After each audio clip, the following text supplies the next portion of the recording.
Okay. Yes. Roger, I think I shall begin. What do you think?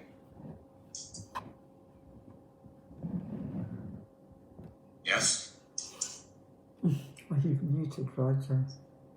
You are muted, of course. Okay. So my thanks to Roger for letting me contribute to this course and revisiting an obsession of mine that is 50 years old.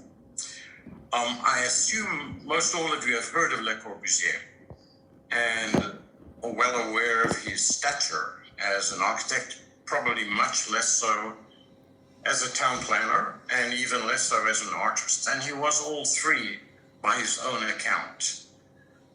Certainly the most influential of the architects of the last century, probably as famous as Frank Lloyd Wright, but probably more influential in terms of his impact on architecture and planning for the next 50 years.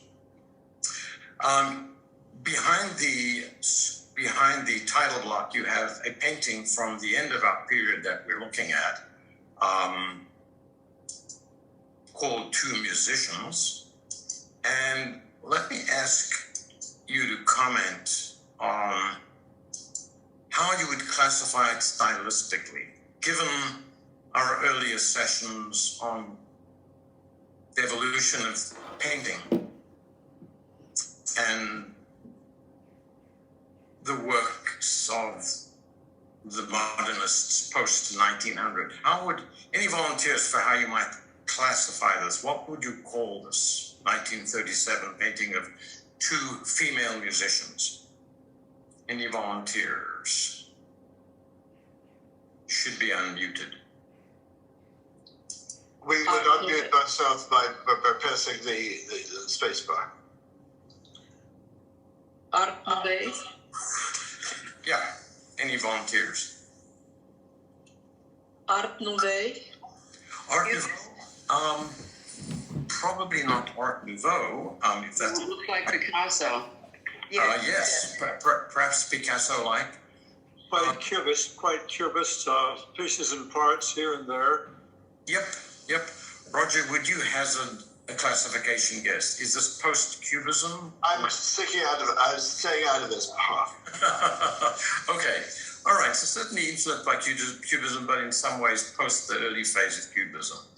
Let me jump in here and say that going back 50 years later to look at Corbusier after my dissertation, I was stunned by how much he remains an ongoing focus of attention, study, and scholarship. It's an industry that these select books in the last 20 years merely scratch the surface of the clear focus, interest, and popularity that he still exercises on the imagination of scholars and architects worldwide. It's really quite amazing.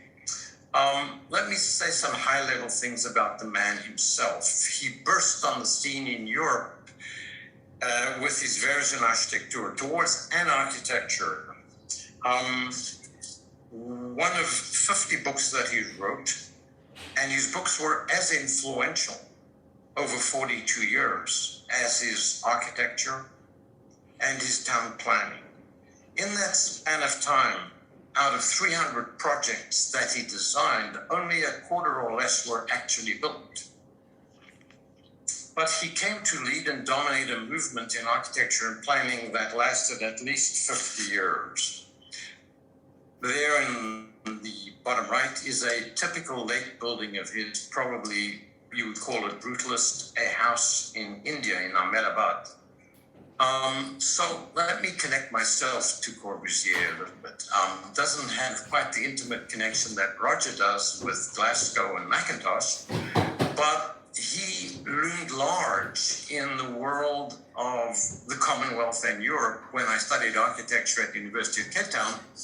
He died a year after I started, and he was an immense presence in the world of architecture in the 60s, 70s, and 80s.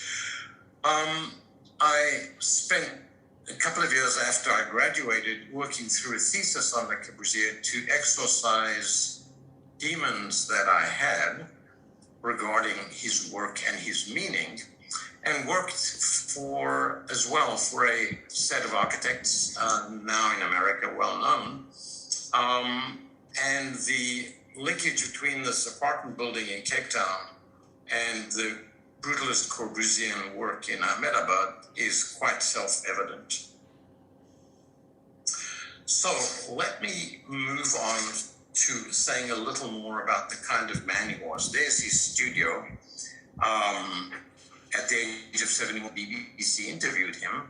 But a good quote that captures Corbusier's nature is from one of his favorite authors, Cervantes, and Don Quixote is described as, he did not wish to lose any time in putting his plan into effect, for he could not but blame himself for what the world was losing by his delay. So many were the wrongs that were to be righted, the grievances to be redressed, the abuse to be done away with, and the duties to be performed.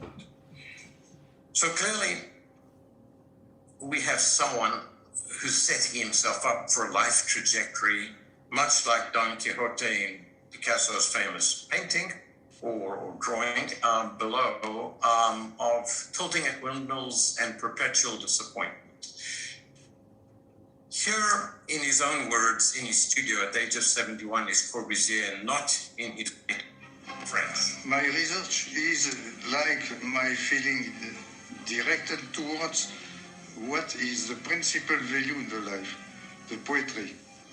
Poetry is in the heart of man and is the capacity to go into the richness of nature.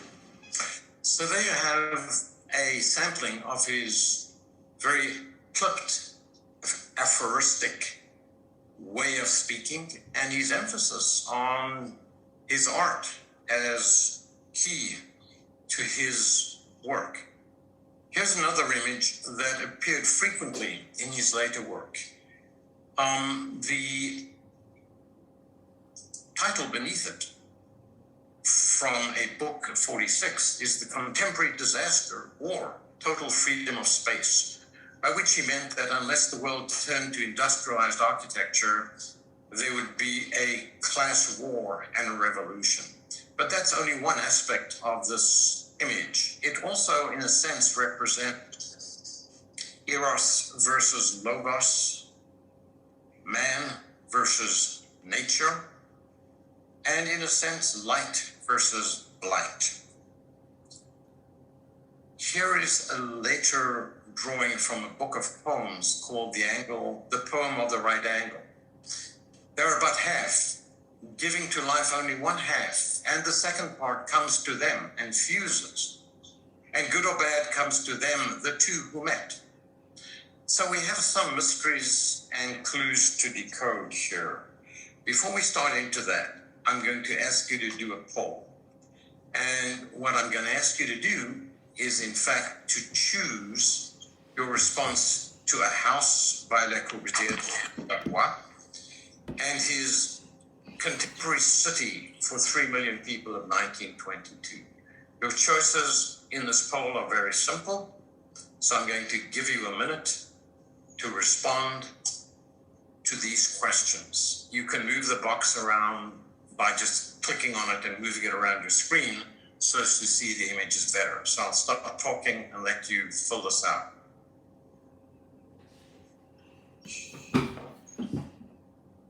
You don't have it already. I'm not touching it. Sorry. You haven't got the poll yet. Oh, you haven't? Yeah, I haven't shared it. Is that right? So relaunch polling is what I probably... I guess I'm relaunching it. Okay, it's in progress. Okay.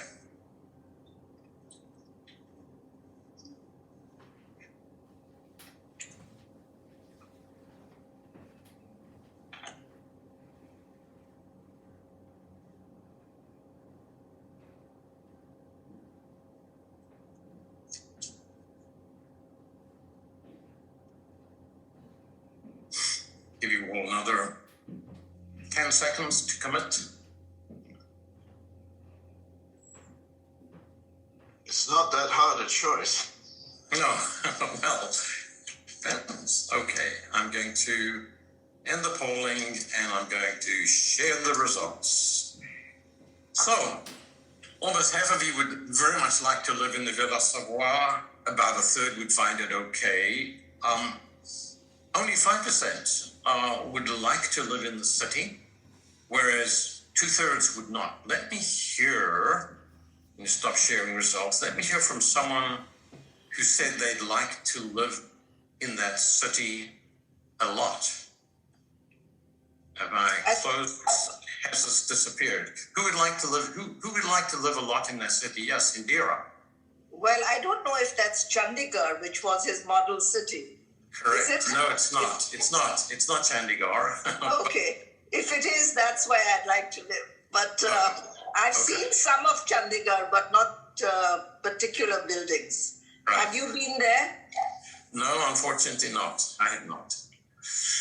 How about someone who very much liked to live in the house? What appeals to you about it?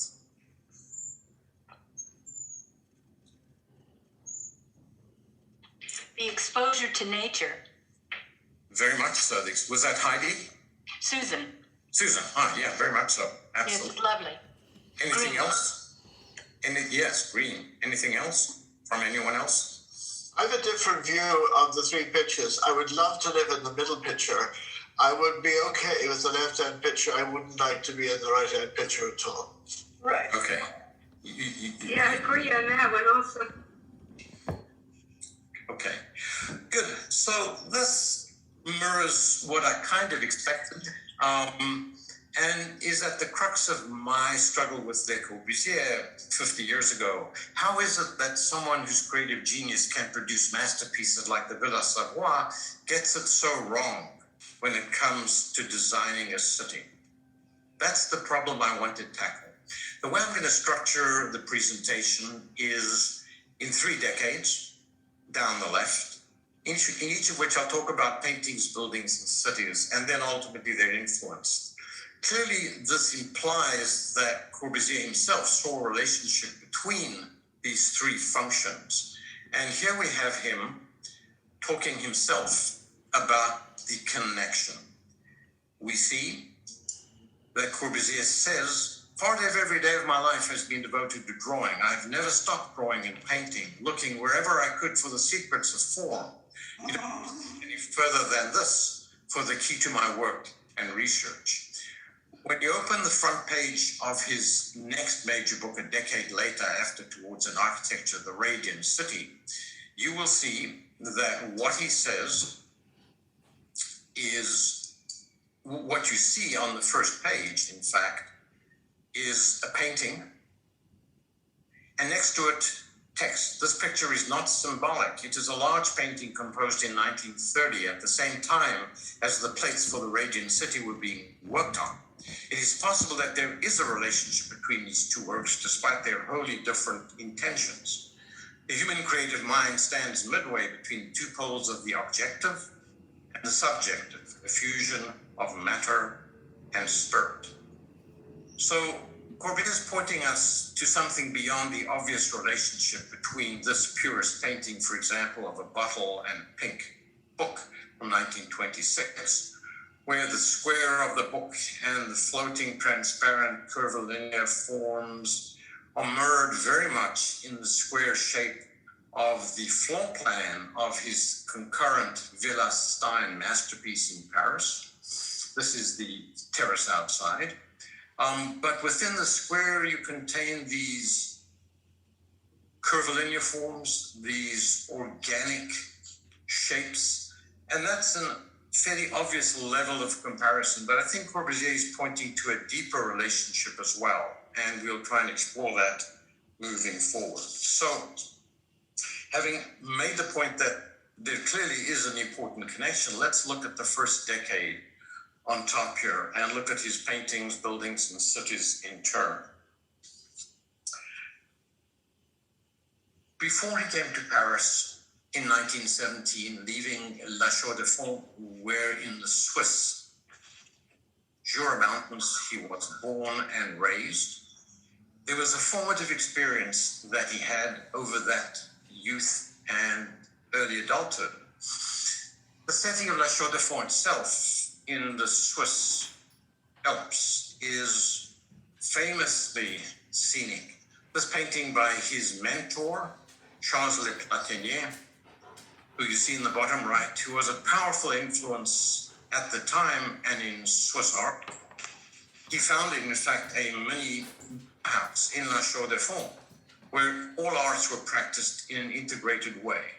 So going into nature, mountaineering, the pine forests of La Chaux-de-Fonds, all very much part of Corbusier's early exposure and life in La Chaux-de-Fonds. Chaux-de-Fonds itself burnt to the ground in 1974, and instead of being reconstructed as a medieval higgledy-piggledy place, was in fact built on a square grid of city blocks, very atypical for Swiss small towns, with buildings of a similar height and much form and consistent patterns that influenced Corbusier. This, of course, is the world headquarters then and now of Swiss watchmaking. Anyone who's bought a fine Swiss watch will know that it's been, who is interested in watches will know that it's likely been made in La Chaux-de-Fonds.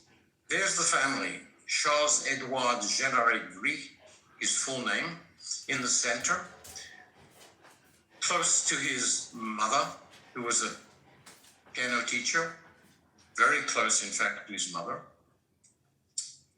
and his older brother, Albert, who was a violinist, and the father, strict Calvinist, who worked as an enameler in the watch factories of La Chaux-de-Fonds, where Le Corbusier himself was apprenticed, engraving watches using the treacherous and sharp instrument called the burin, with which watch fronts are engaged, where one slip or imprecise movement can ruin a beautiful watch face. Under Le Platinier, he designed some houses, this on the theme of the pine tree, sapin, which was a movement that they founded back in 1905s. Accomplished house, but very much in a traditional setting. But here, a few years later, is La Maison Blanche, the White House, that he built for his parents at the age of 25. Now, this totally bankrupted his parents. They couldn't live there for more than a couple of years before they had to decamp to another house. And he lived with this guilt of bankrupting his parents for his entire life. He had a blind spot where cost was concerned. I'm putting up this little comparison here, which is, of course, the picture that you saw earlier of Hill House that we saw from Macintosh. And I wanted to ask you to compare them and contrast them. Any comments on their relative similarities or differences? I think you're unmuted. Yeah, any comments? What's similar, what's different? The building substance looks very similar. The white stone. Yes, meaning the stucco. Yes. Correct, absolutely. Any other? Yeah. The windows look very similar. Well, they are and they aren't. As Roger pointed out, the fenestration, the windows in the lower one are almost random, designed but almost random, whereas here you see a much more structured treatment, much more symmetrical treatment of the whole building, whereas Hill House is quite asymmetrical, much more symmetrical treatment of the entire composition. In fact, here's the influence of Frank Lloyd Wright's Prairie Home Windows, which was published the year before in German, which you would certainly have seen. So, yeah, some similarities, but some important movements away. There's a warmer and more attractive look, as far as I'm concerned, to La Maison Blanche. The Hill House looks like it's put together, like it was assembled from different parts. Yeah, I think that's a valid comment. Yeah. He did a trip to the east to the Mediterranean, as all young men did as a rite of passage. And what's notable in the sketches from the time is his meticulous measurements of the buildings that he saw. How was the effect of the architecture achieved? What dimensions did the ancient architects of Pompeii use to achieve the effect? And the effects of landscape on Corbusier were immense. He was hugely influenced by open space, mountains, vistas, extremely volatile. In fact, generally, Corbusier, despite his clipped, controlled manner, was an extremely emotional person, subject to highs and lows, almost certainly manic depressive or bipolar in today's terms. Another huge impact was the Corbusian monastery at Ima, near Florence, where the monks lived in this tightly controlled rectangle with their common buildings below. His sketches below are mirrored in his monastery, famous monastery near Lyon, La Tourette, something like 40 years later, with the monk cell on the bottom right. So we have this deeply influential experience, after which he returns to La Chaux-de-Fonds to work with Les Platinières. By 1917, at the age of 30, he's done. He's off to Paris, where he quickly befriends Amédée aux Enfants, ran a gallery, and was a kindred spirit architecturally and in terms of art. They wrote an important book together. Together they formed or founded Purism, of which this is a good example. Limited palette compared to the Cubists, very controlled structure compared to the Cubists. And his close collaboration with aux Enfants was probably akin to that which Mackintosh shared with Margaret, but that was the end of his close collaborations as a designer and architect. Let me show you another important influence, which we've seen a snippet of before. This is the ballet for Parade.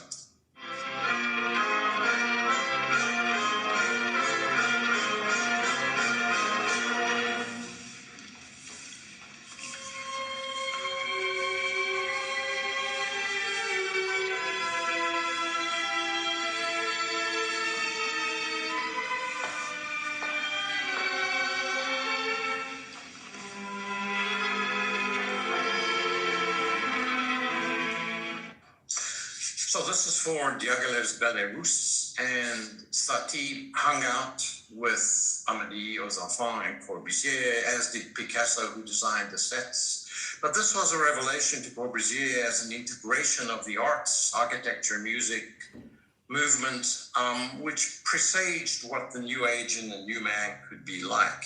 Importantly, it was in 1918 that Corbusier said he developed a new vision.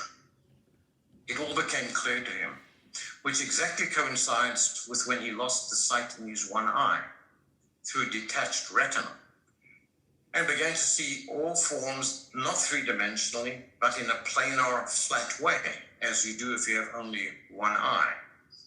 And that was to be part of his obsession with how people see and what they do and don't see, and how things can be measured in space.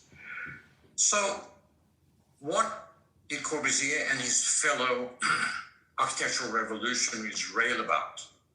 What were they reacting against? Well, they clearly were embracing the purity of forms rediscovered in ancient architecture, like at the Parthenon, mirrored in the machine age's simplification and purification of form following function, as in these motor cars, as in airplanes, as in ships, contrasted with the dark, dank, decaying corridor streets of Paris, with the interior courtyards penetrating these closed blocks, the source, quote, of many evils, contrasted and or complemented by the excesses of the decorative art of the day on the left, compared to the healthy, stripped down equipment and furnishings of the modern man on the right. This is the old world of capitalism set to die, presaging a new world for a new man. So the promise of new technology came not a moment too soon. There is Corbusier's invention of the concrete slab and column principle for mass production housing, converted here into Citroën homes. A prototype showing the column slabs and the interior space that is now free to have a glass wall through which you can see the outside greenery, a huge double volume vertical space which offsets the tighter spaces back in there. What we need to understand is at the time, Europe as a whole was urbanizing massively, and the problem of mass housing was seen as a government responsibility. On the blue line during our time frame, we went from 25% urban to 50% urban population. So the pressure for governments and planners to think about how to house these coming millions was a very real one, unlike in the US, for example.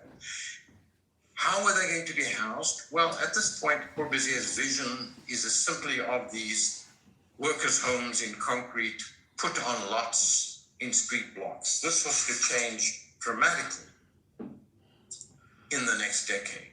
But let me show you a parade in the next decade where we look at paintings, buildings that are perfected in vocabulary and cities that are now fully fledged. Let me show you a parade of his buildings, his primary buildings in the decade of the 20s. Many of you may be familiar with his statement that the house is a machine for living in. Here's a broader statement about architecture as the masterly, correct, and magnificent play of masses brought together in light.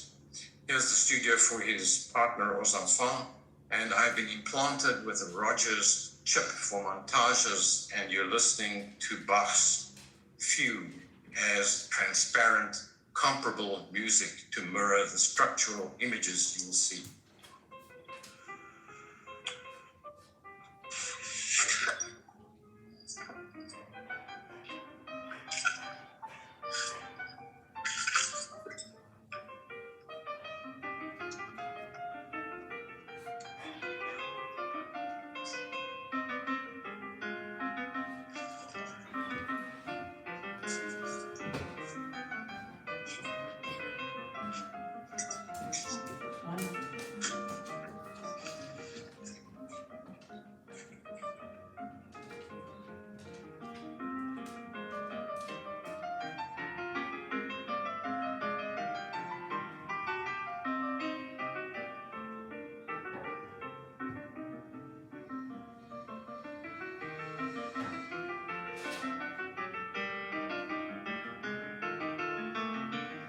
And here you have the Citroën house in an exhibition with a big open space on the left and on the right, the double volume living space.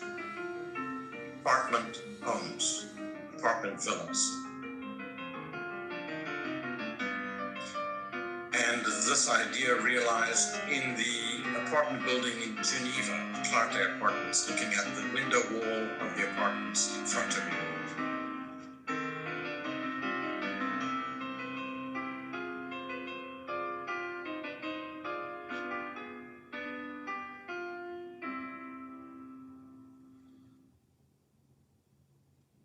His comment on music on the bottom left relates, interestingly, to measurement notation, very much mirroring Erik Satie's concerns about the structure of music as well, not to speak of Bach and others.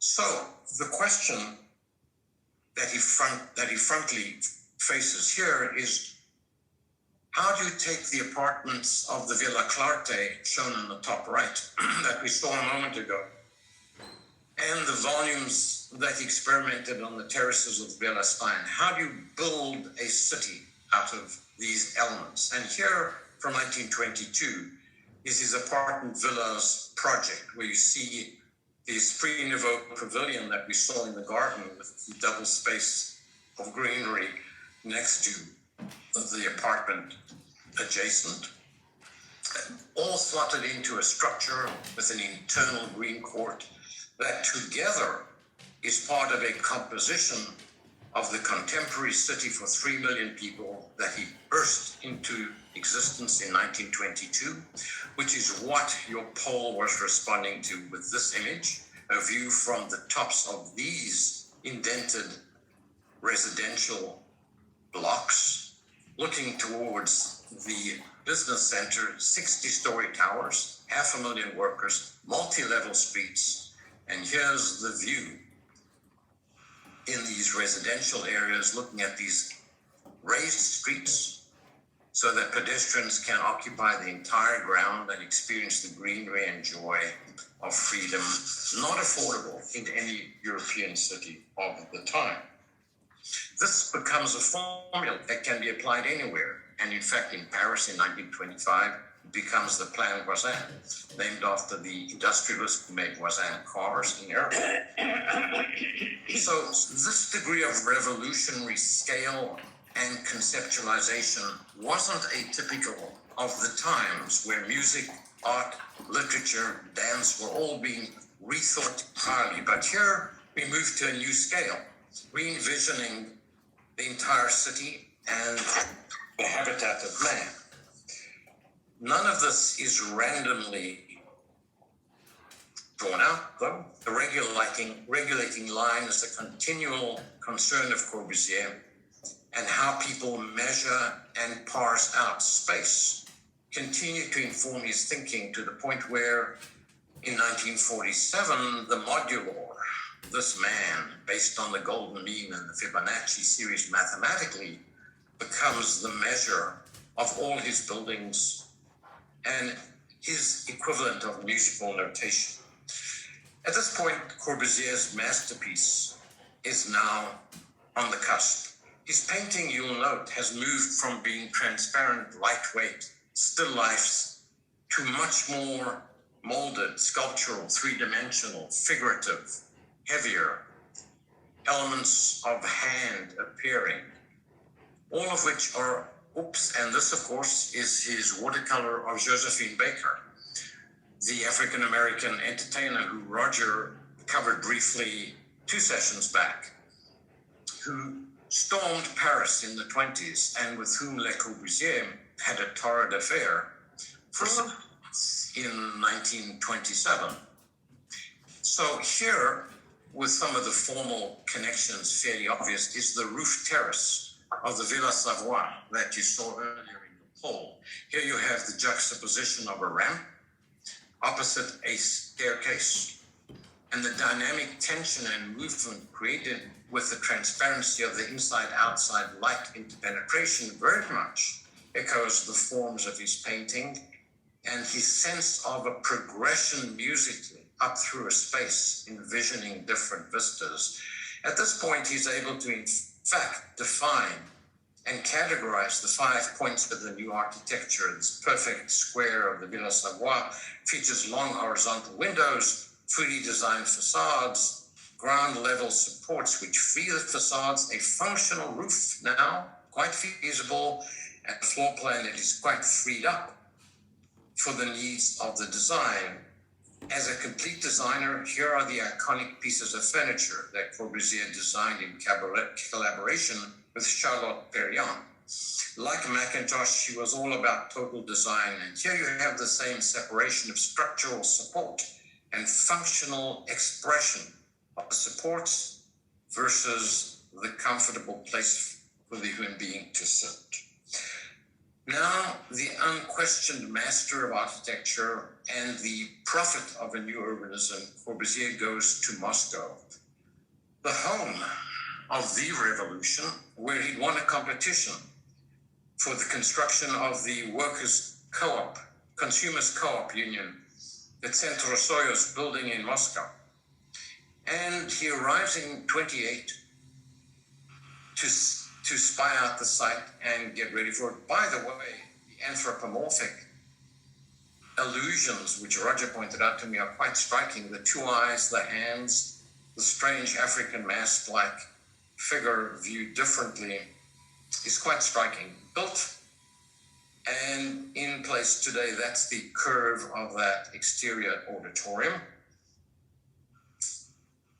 International style, which we've been looking at, was well matured in Russia, thanks to his influence.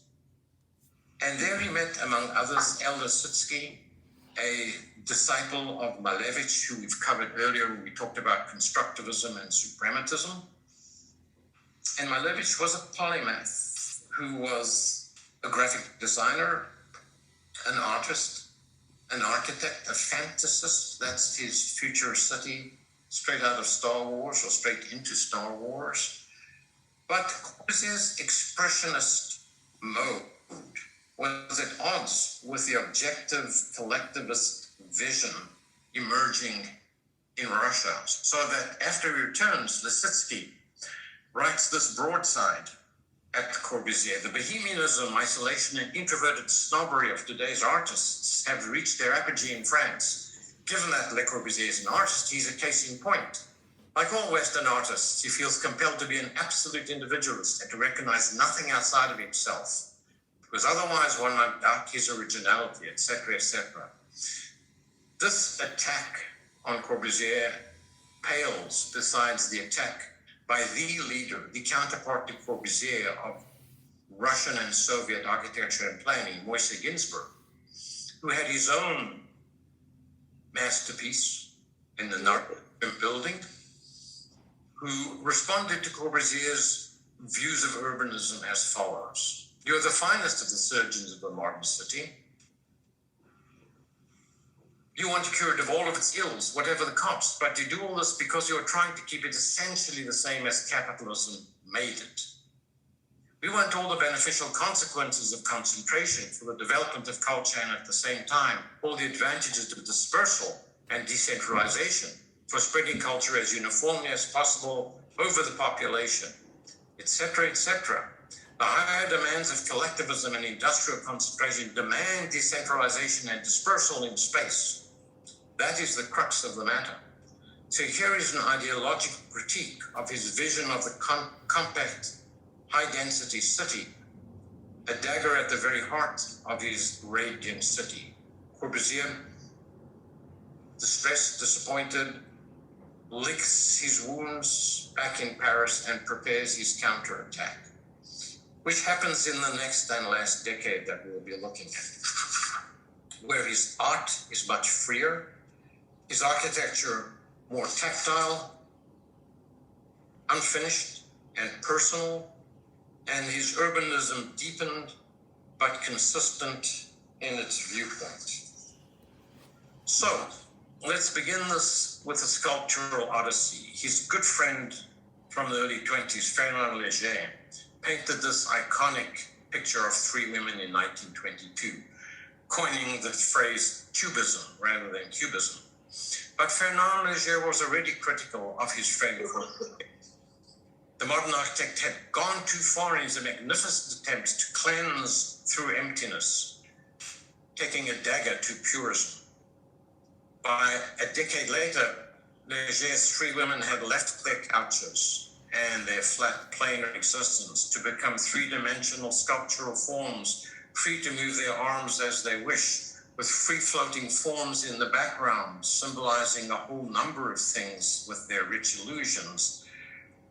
Corbusier, very much influenced by Léger, had also evolved in the 30s. Here are two-seated nudes from 1929, massive, three-dimensional, encased within some geometry, but very much about to burst forth. Nudes were to dominate Corbusier's life and thinking, oops, hang on a second, that's not what I meant, this is what I meant, right.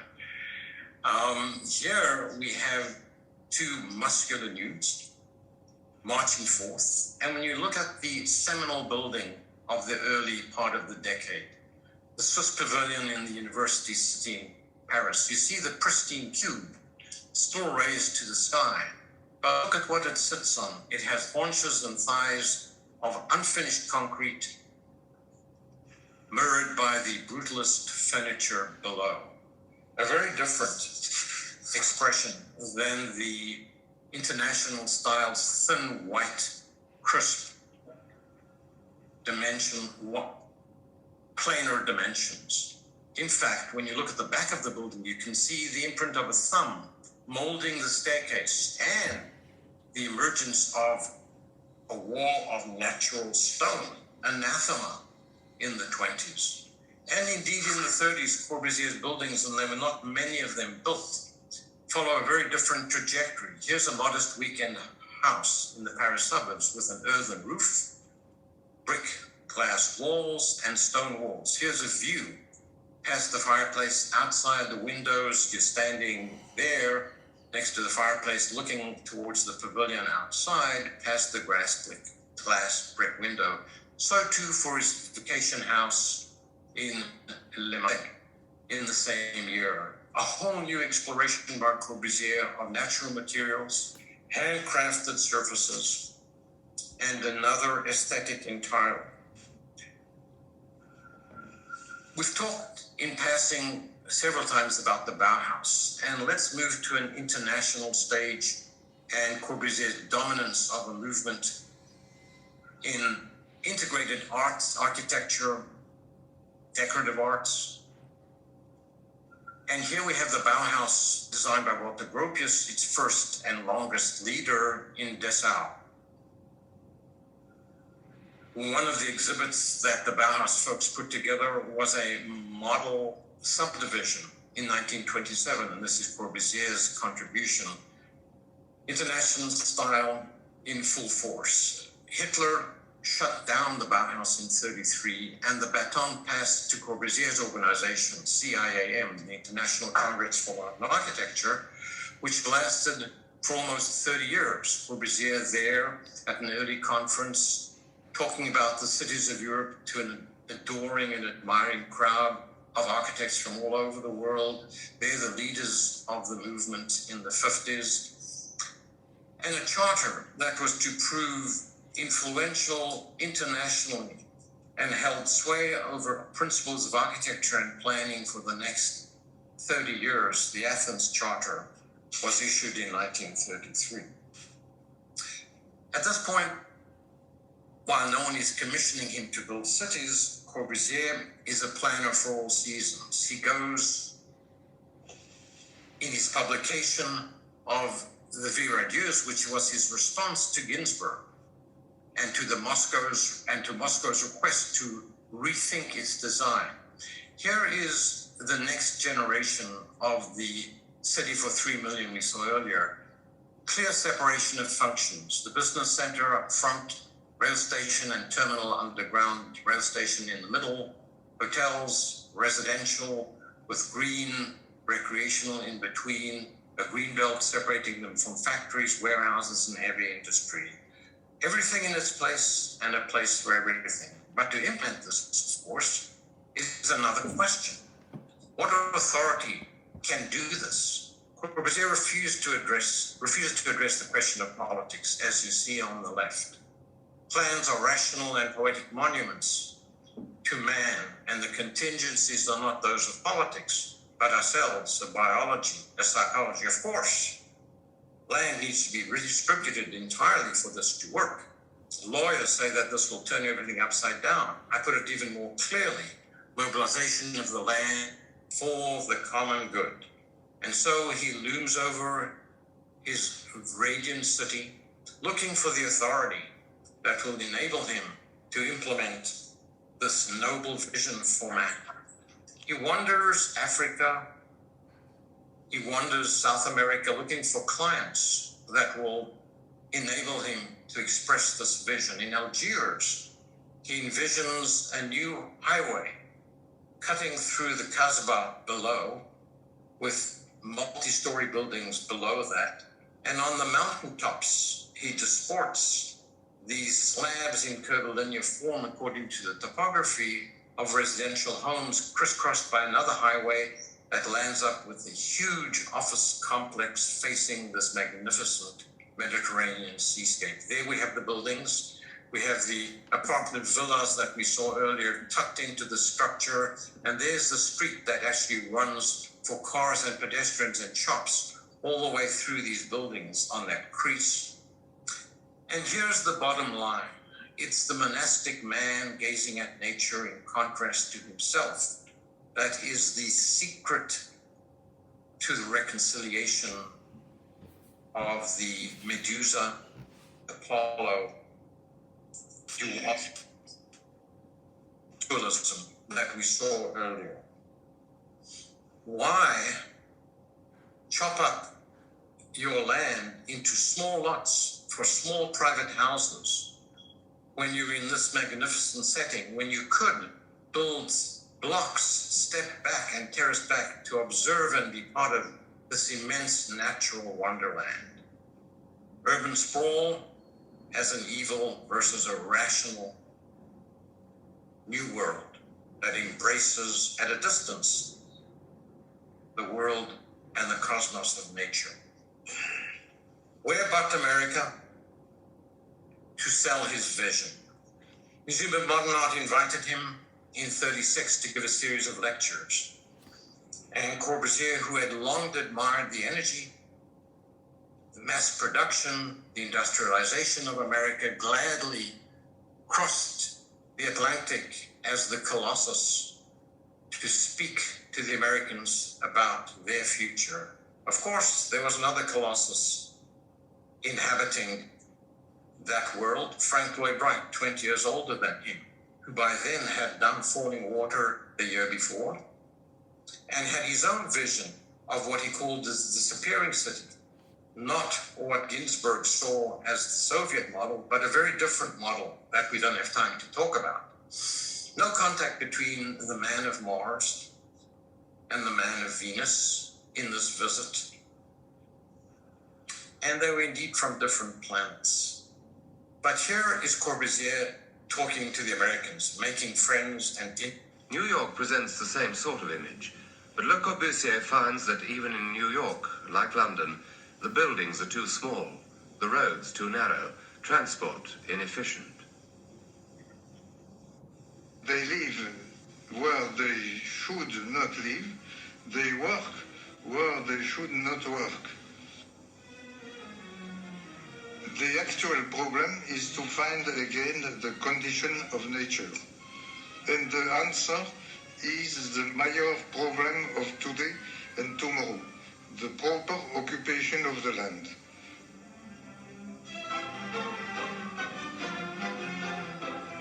My cities are green cities. My houses give sun, space, and green. So there you have it. He leaves America disappointed. His vision was not embraced. And that brings us to the end of this decade. Let me just jump forward briefly to present some positive news in the sense that the crystallization of his vision for the house of man, for the vertical city, was in fact best realized in Marseille in 1952 in the Unité d'Habitation, the integrated habitation, standing on firm columns with the interior cell with a double volume precisely sized for your needs, an interior corridor where your everyday commercial needs could be met, and a roof where you could exercise and enjoy the amazing landscapes beyond. This was replicated in 6 cities across Europe and is as far as his prototype went. But in a sense, he has revisited his ocean liner from the cover of Vers une Architecture and has a serene structure sailing above the greenery with its inhabitants looking at the distant horizons. So, wrapping up, what in the end was the influence of Corbusier? Certainly in terms of architecture, the hundreds of students who came through his atelier took his message worldwide. As an artist, he would much have loved to have been thought of in the same breath as Picasso, but that was not to be. But he continued beyond our time period to do plastic sculpture, and his iconic church at Ronchamp, his most famous building, is an essential precursor to the work of someone like Frank Gehry, whose museum in Bilbao is emblematic of his later work. So too his more rectilinear work crystallized in the monastery of La Tourette that we saw earlier, makes the work of Richard Meyer and the Getty Center in Los Angeles, which I'm sure you have seen, inexplicable. Meyer worked for Corbusier himself in the 40s and 50s briefly. And plastic surgeons had a heyday. This, of course, is not Corbusier. This is Philip Johnson, the famous American architect, with Corbu glasses and a look-alike persona. So much for architecture, where clearly the successes and icons are pervasive. But in town planning, we have a different story. The city that most implemented international style architecture was, of course, Tel Aviv, where a half dozen Bauhaus graduates built over 4,000 buildings in the White City before the founding of the State of Israel, which many of you may have seen. This is Brasilia, the capital of Brazil. Two of his acolytes did the residential areas in this wing-like shape and the monumental core down the middle.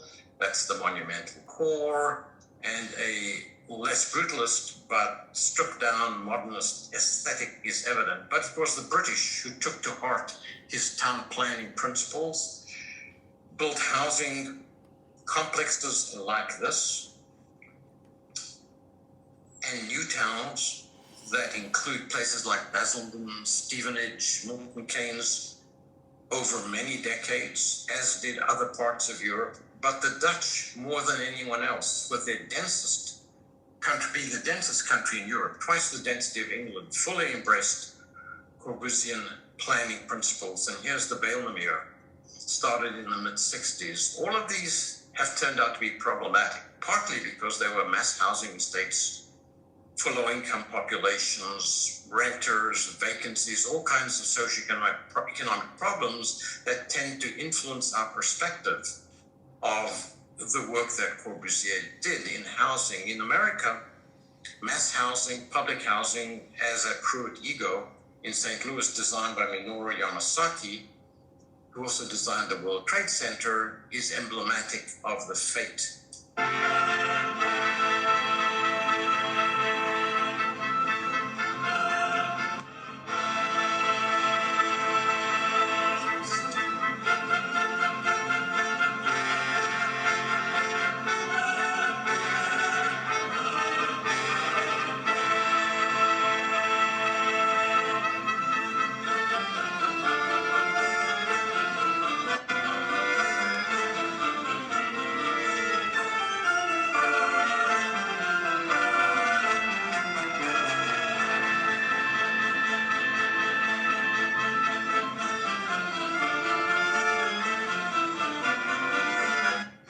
Get the picture.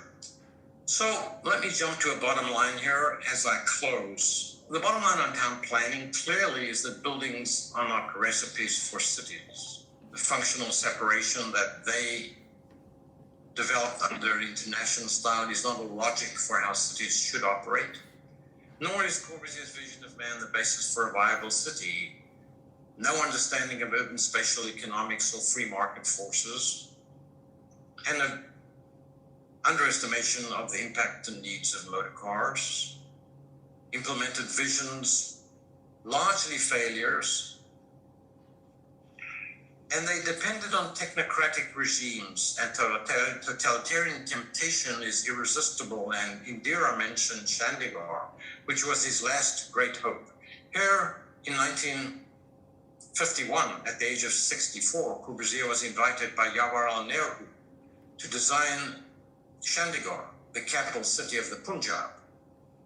His last great plan, head, the heart, the arms, structure and tissue of the city, realized in architecture of the most monumental kind, still echoing his ongoing plastic obsessions with sculpture. So we close here with this critical review to which Corbusier would clearly have responded as follows. So let me stop sharing the screen, and in the few minutes we have left, ask for any Thank you very much, Rory, for all of that. A great contrast in style and substance, but fascinating. Thank you. Sure. Yes, that was Brilliant, great. really well done. Thank you so much. Thank you. It was Yes, very nice. marvelous. Beautifully Thank you. done. Thank you. Excellent. That was great. Marvelous. Very nice. He gave me a whole new idea about the man because I had only ever seen Chandigarh 30 years ago and had no understanding of what else he'd done. Thank you. My pleasure. Thank you. Thank you, Ori. Thank you. Very well Okay. done and presented. Okay. Good. Okay. Well, we posted some stuff on the website, Roger, right? Yes, you're muted. Yeah.